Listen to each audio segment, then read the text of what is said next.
بے شرمی سے جھوٹ بولتے رہے. نیشنل سیکورٹی کمیٹی کی ایک سے زیادہ میٹنگز ہوئی اور اس میں باقاعدہ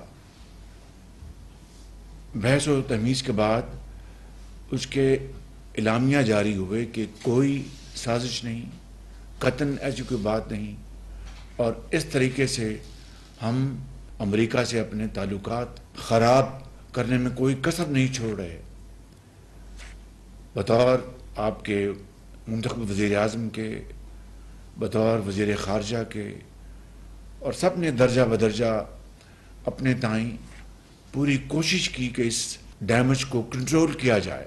اور امریکہ کے جو یہاں پر سفیر ہیں، امریکی جو وفود پاکستان تشریف لائے، میں ان سے ملا، وزیر خارجہ ملے، امریکہ گئے اور بھرپور کوشش کی کہ یہ جو ایک irreparable ڈیمیج کرنے کی ایک سازش کی گئی ہے اس کو کنٹرول کیا جائے. اور پھر ایک دن آیا، عمران نیازی گویا ہوئے کہ امریکہ نے کوئی سازش نہیں کی. اب مجھے بتائیں، یہ کوئی بچوں کا کھیل ہے کہ آپ عالمی سفارتکاری میں ایک ایسے ملک کے ساتھ تعلقات اگر ختم نہیں کر لیں تو بگاڑ کی آخری حد تک اس کو لے جائیں، اور پھر راتوں رات آپ کو کوئی الہام ہوا ہے یا کوئی آپ کو کسی نے جادو ٹونا کیا اور آپ نے کہا کوئی سازش نہیں ہوئی. اس کے بعد IMF کے ساتھ جو ہماری گفتگو چل رہی تھی، آپ کو یاد ہے اس زمانے میں PTI لیڈ حکومت KP میں اور پنجاب میں ان کے جو وزیر خزانہ تھے ان کو عمران نیازی کی ہدایات پہنچوائی گئیں شوکت ترین کے ذریعے. یہ بات ریکارڈ کا حصہ ہے اب کہ آپ انکار کر دیں. اس کا کیا مقصد تھا کہ IMF کی ڈیل ختم ہو جائے اور پاکستان خدا نخواستہ ڈیفالٹ کر جائے. اسی طریقے سے عمران نیازی نے ایک سے زیادہ مرتبہ یہ کہا کہ پاکستان کے حالات سری لنکا جیسے ہونے جا رہے ہیں.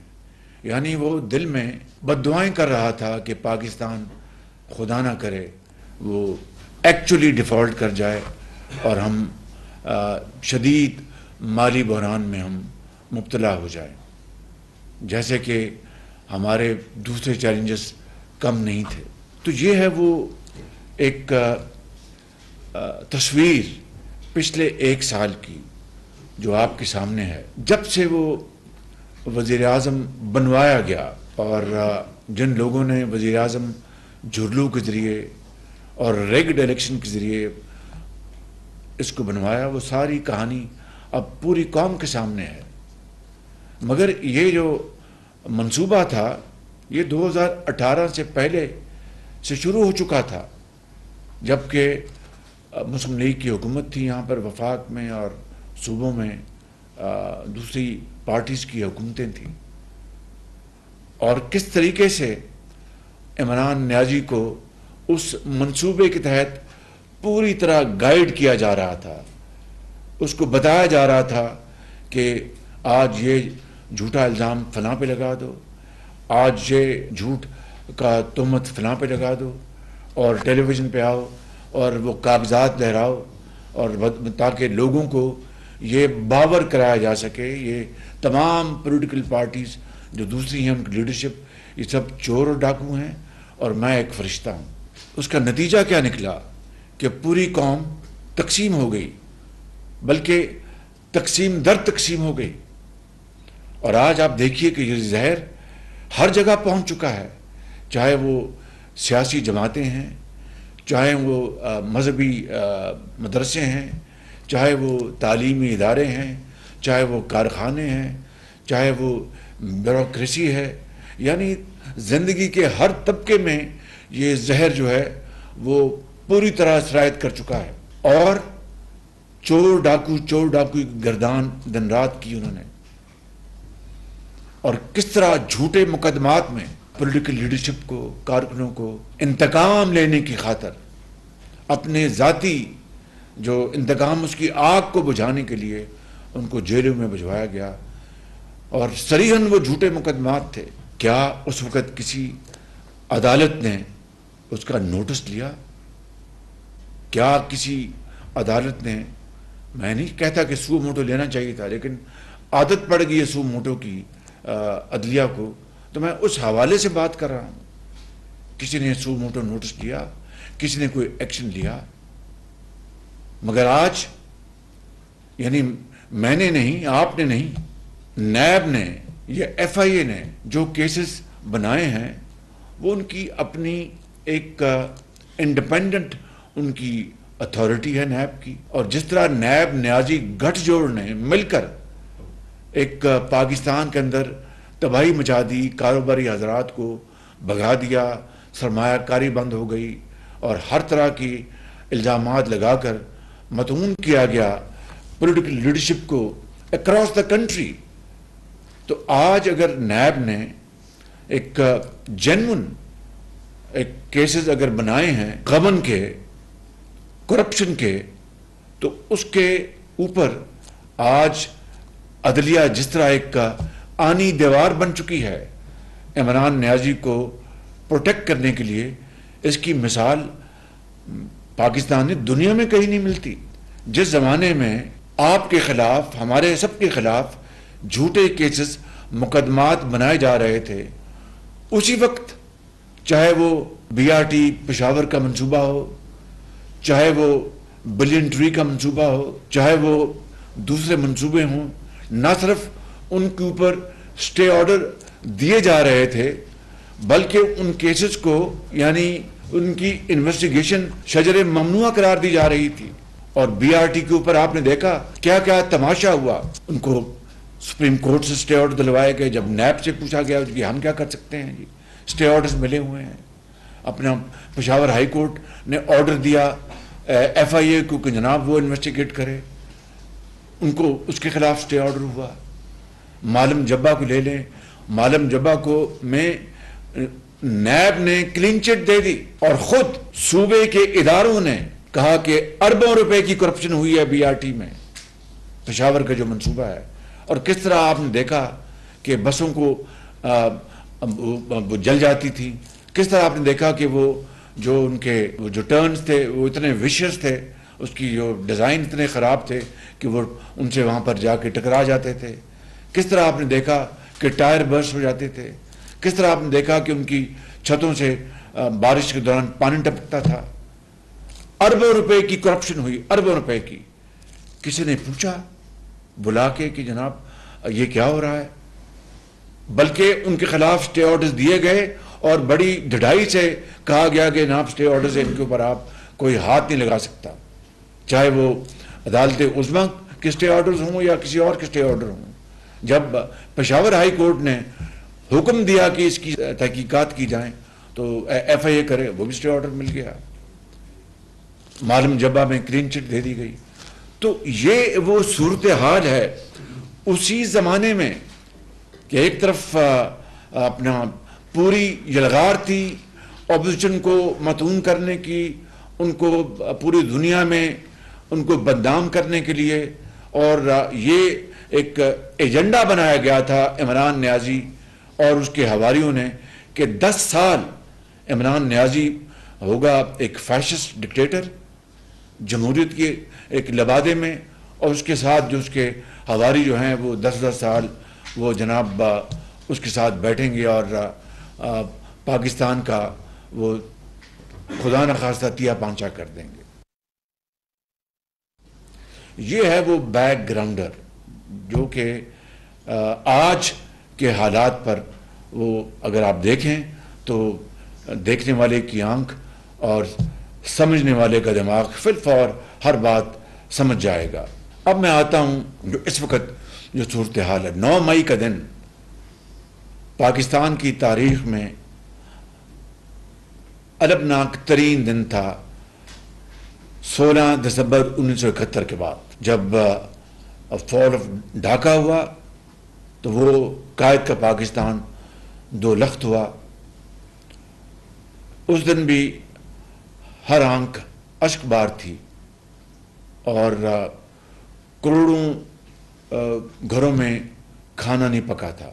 اسی حوالے سے میں 2-3 مثالیں دے کے آگے چلنا چاہتا ہوں۔ جب مرحوم ذوالفقار علی بھٹو سابق وزیر اعظم کا جب جوڈیشل مرڈر ہوا تو لوگوں نے احتجاج کیا، جو ان کا حق تھا۔ لوگوں نے اپنی جانوں کو نقصان پہنچایا اپنے جذبات میں، مگر کسی فوجی تنصیب کے اوپر، کسی فوجی عمارت کے اوپر کسی نے دیکھا تک نہیں، اور سب جانتے تھے کہ یہ جوڈیشل مرڈر ہوا ہے۔ وہ تاریخ کے اوراق میں ہر چیز درج ہے، میں یہاں پر اس کی تفصیل بیان نہیں کرنا چاہتا، آپ کو ہر چیز کا علم ہے۔ جب محترمہ بینظیر صاحبہ کو شہید کیا گیا تو فوراً انگلیاں اٹھیں، فوراً سوالیہ نشان اٹھے۔ کس طرح وہ محترمہ شہید کا خون جہاں پر تھا اس کو دھو دیا گیا،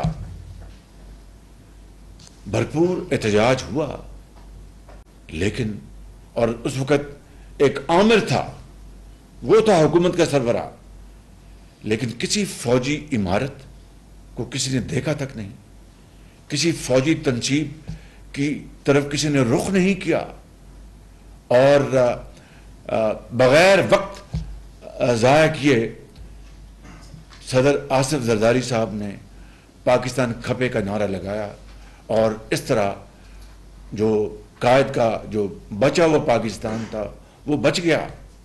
اس سے بڑی میں سمجھتا ہوں کہ حب الوطنی کا ثبوت، صبر، برداشت اور پاکستانیت کا اور کیا ثبوت ہو سکتا ہے کہ ایک خاتون وزیر اعظم جو پاکستان آئی تھیں، الیکشن میں حصہ لے رہی تھیں، اس کی بھرپور کیمپین میں شریک تھیں، اور ان کو شہید کر دیا گیا، اور سب جانتے تھے کہ یہ ایک آمر کی حکومت ہے، اور جس طرح وہ نشانات مٹائے گئے۔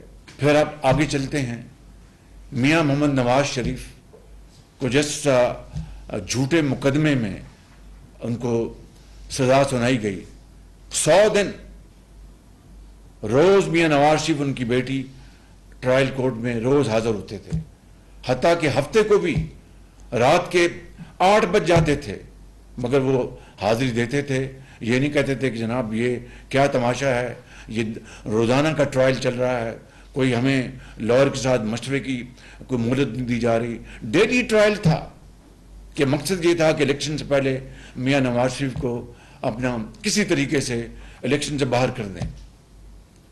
تو 100 دن وہ اپنی صاحبزادی کے ساتھ وہ آتے رہے اور عدالت کے سامنے حاضر ہوتے رہے، اور پھر کس طرح ایک پاناما کے بجائے اقامہ میں پتہ نہیں وہ بلیک بک یا بلیک ڈکشنری یا بلیک ڈک وہ کیا تھی، اس کے ذریعے کوئی تشریح کی گئی اور بتایا گیا کہ جناب یہ بلیک ڈکشنری میں یہ موجود ہے۔ اندازہ فرمائیں کہ ایک انہوں نے وہ جو سٹائپنڈ تھا نہیں لیا اور اس کو جواز بنا کر ان کو سزا دے دی۔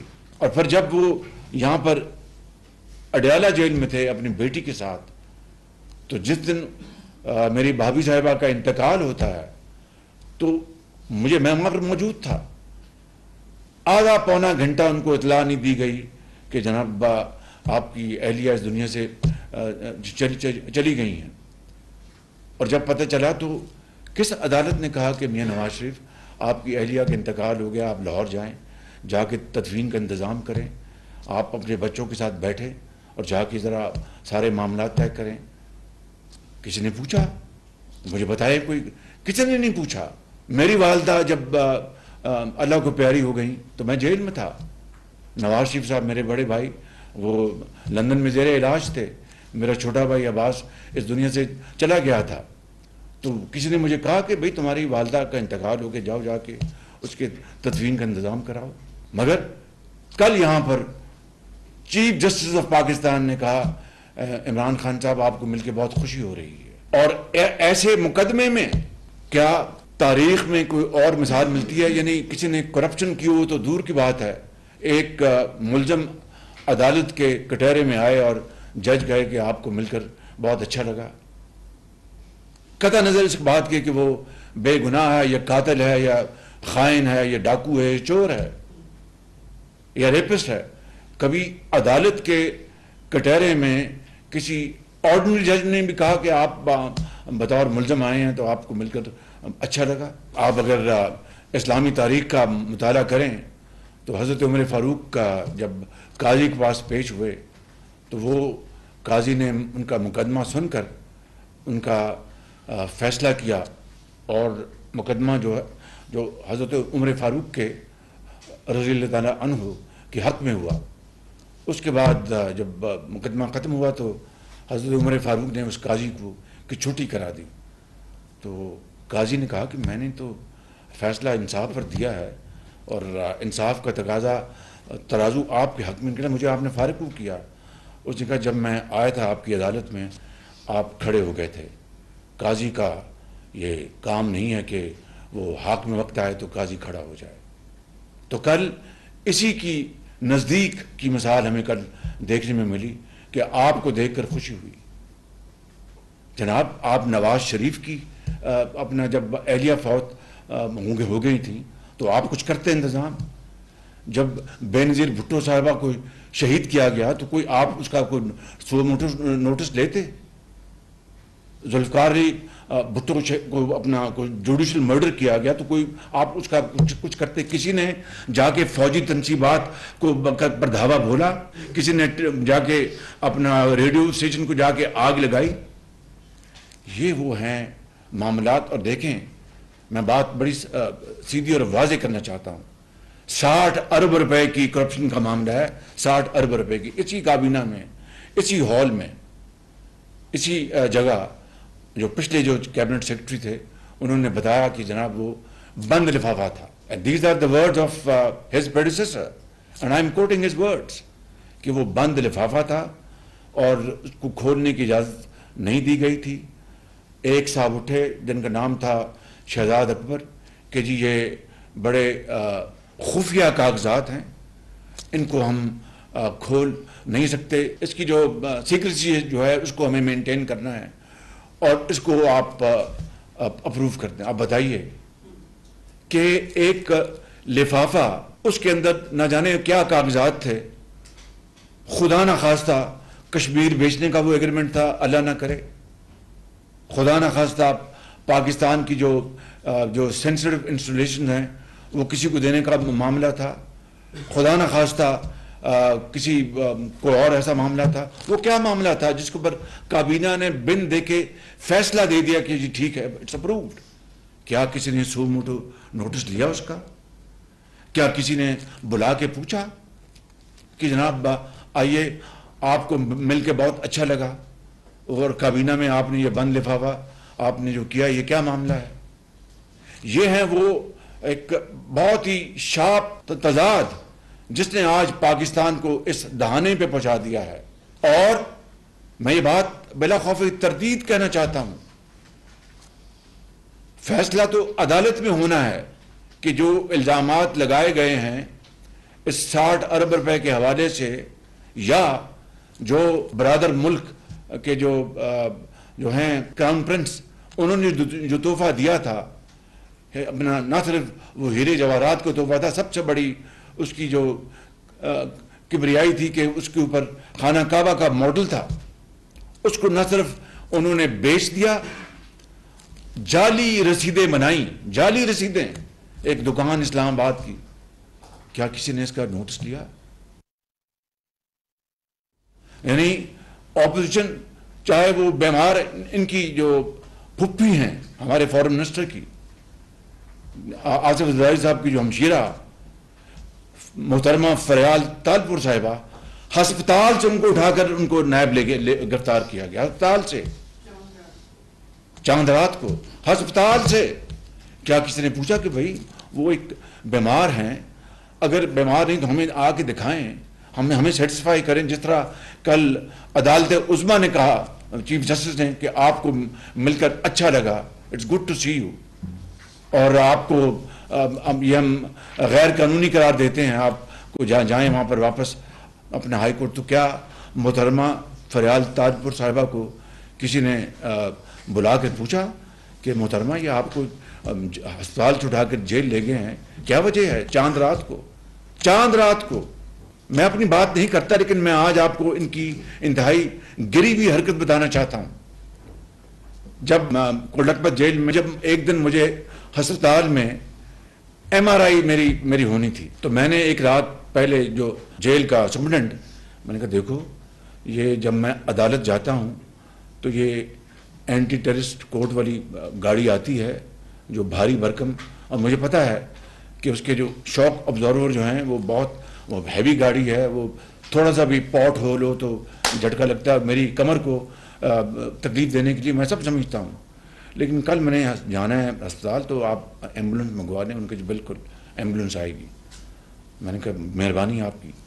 اگلے دن میں گیا، گیٹ پہ ایمبولینس کھڑی تھی تو میں بیٹھ، ان کے جی نہیں، انہوں نے کہا اوپر سے آرڈر آیا. اندازہ کریں ان کی گری ہوئی حرکات کا. میں یہ مثال اپنی خدا کی قسم نہیں دینا چاہتا تھا، آج دل میرا بہت بھرا ہوا ہے، اس لیے میں دے رہا ہوں کہ مجھے انہوں نے کہا نہیں آپ کو اسی گاڑی میں بیٹھنا پڑے گا. میں بیٹھا. انہوں نے کوٹ لکھپت کے انڈسٹریل اسٹیٹ سے مجھے لے کے گئے جان بوجھ کر، جہاں پر اتنے بڑے کھڈے ہیں، اور وہاں پر انہوں نے خوب کھڈے مارے. تو یہ عالم تھا ان کی چیرہ دستیوں کا، ان کی اپنا انتہائی گری ہوئی حرکات کا، جس کا ہم سب نے، آپ سب نے بڑے صبر تحمل اور برداشت سے آپ نے اس کو آپ نے فیس کیا. اور آج یعنی ایک جنون کیس میں، اور اسلام آباد ہائی کورٹ نے کہا کہ یہ لافل یہ ان کی اریسٹ ہے، اور اس کو کس طریقے سے کل سپریم کورٹ نے کہا کہ آپ کو مل کر بڑا اچھا لگا. کاش یہ میاں نواز شریف کو بلا کے کہتے کہ آپ کو بڑا اچھا لگا مل کر. کاش یہ محترمہ فریال طالپور صاحبہ کو بلا کے کہتے کہ آپ کو بڑا مل کر اچھا لگا، یہ بڑی زیادتی ہے کہ آپ کو اسپتال سے جیل لے کے جا رہے ہیں. کاش یہ مریم نواز صاحبہ کو بلا کے کہتے کہ بڑا آپ کو مل کر اچھا لگا، آپ کو جیل سے آپ کو گرفتار کر لیا، انہوں نے آپ کو گھر تک نہیں جانے دیا. کتنی زیادتی ہے. یہ ہے وہ ڈبل سٹینڈرڈز، جو دوہرے معیار جس نے انصاف کا جنازہ نکال دیا ہے. اور میں پوچھتا ہوں کہ لاکھوں کیسز ایسے ہیں عدالتوں میں جہاں پر ضمانتوں کی تاریخیں 10 سال سے پڑی ہیں اور وہ کیسز نہیں.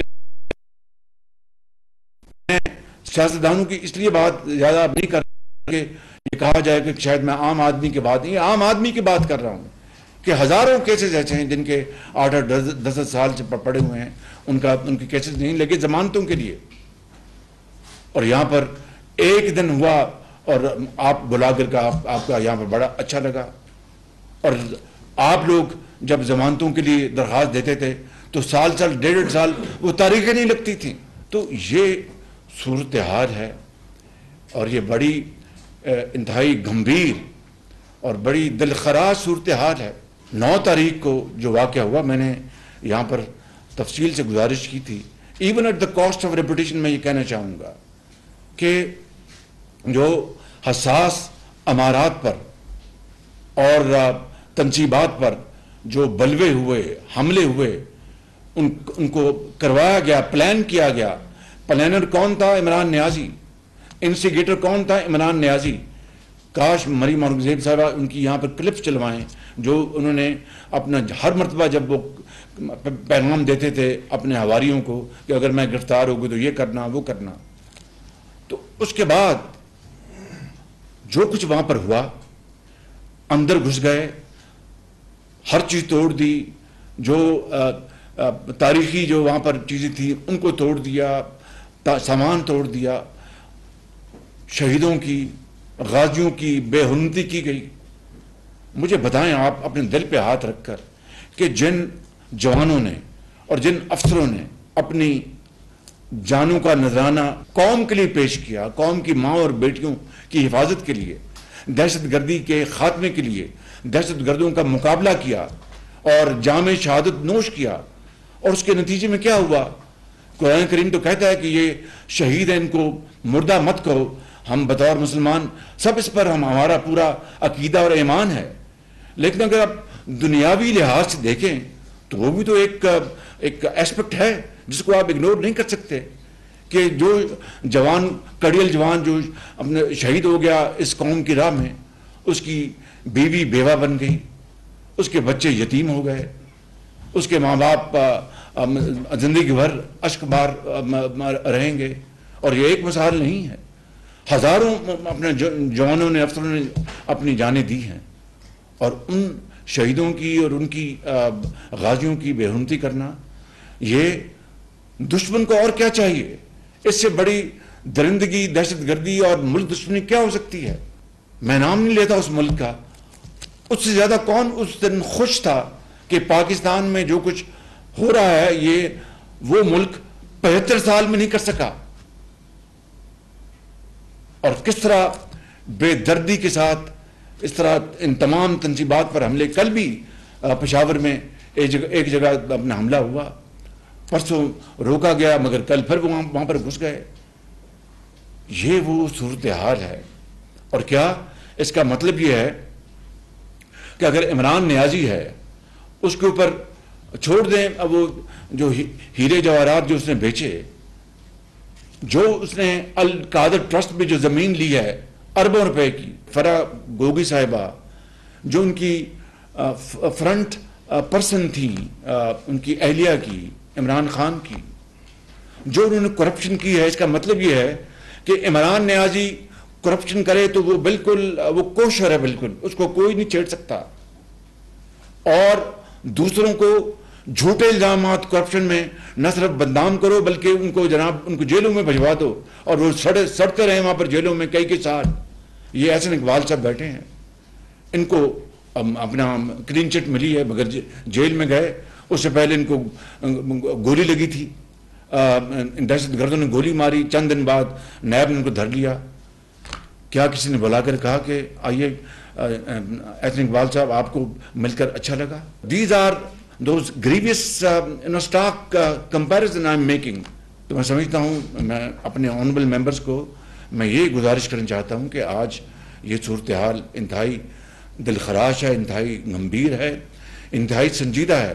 اس کو آج ہم سنجیدگی سے اس کے اوپر غور کریں، کیونکہ دیکھیں کہ جو کچھ 9 مئی کو ہو چکا ہے وہ ان کی روحیں وہ قبروں میں تڑپ رہی ہوں گی کہ اس لیے ہم نے اپنی جانوں کا نذرانہ پیش کیا تھا کہ ہمیں بعض جو نارسسسٹ جو ہیں، جو ذاتی انا کی خاطر پاکستان کا ہر جو مفاد اس کو قربان کر دیں گے، ان کے ہاتھوں آج پاکستان میں ہمیں ہماری بے حرمتی ہو رہی ہے، ہمارے خاندانوں کی، ہمارے بچوں کی، ہماری بیویوں کی، ہمارے ماں باپ کی. میں سمجھتا ہوں کہ یقین کر لیں کہ دیکھتی آنکھیں اس سے پہلے اس طرح کا دل خراش منظر پہلے کبھی نہیں دیکھا تھا. It is height of any thing. یعنی وہ الفاظ نہیں میرے پاس جس سے میں یہ صورتحال، یہ جو اس کی جو گریوٹی ہے وہ میں بیان کر سکوں. تو میں سمجھتا ہوں کہ کل جو کچھ ہوا ہے سپریم کورٹ میں اور چیف جسٹس نے ایک خائن کو، اگر وہ خائن اگر اپنا نہیں ہے تو وہ جا کے عدالتوں میں حاضر ہوتا ہے اور اپنی بے گناہی اور اپنی پاک دامنی ثابت کرتا.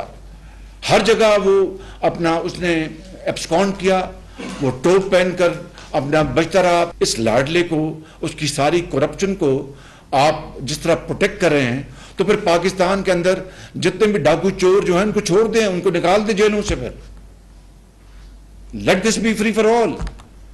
اور گاڈ فاربڈ جو اس کے نتائج ہے پھر ہماری نسلیں بھی بھگتیں گی.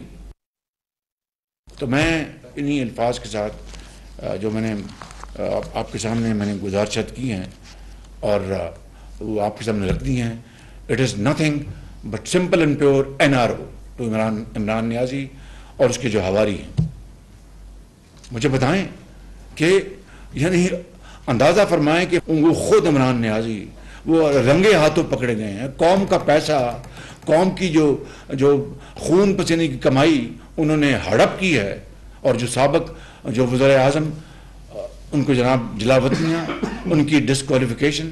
میں آج یہ بات واضح کرنا چاہتا ہوں کہ یہاں پر یا آئین اور قانون کی عملداری ہوگی، اس کے اوپر میں اور یہ کابینہ آئین کے پابند ہیں کہ اس کے پوری سے ہم عمل پیرا ہوں، سختی سے عمل کریں، اور اس کے نتیجے میں جو بھی کانسیکوینسز ہیں ان کو ہم فیس کریں گے انشاءاللہ. ان الفاظ کے ساتھ میں آپ سب کا بہت شکر گزار ہوں کہ آپ کی سمع خراشی کی میں نے، اور بڑا میں نے وقت لیا لیکن یہ وقت آ گیا تھا کہ we should call spade speed.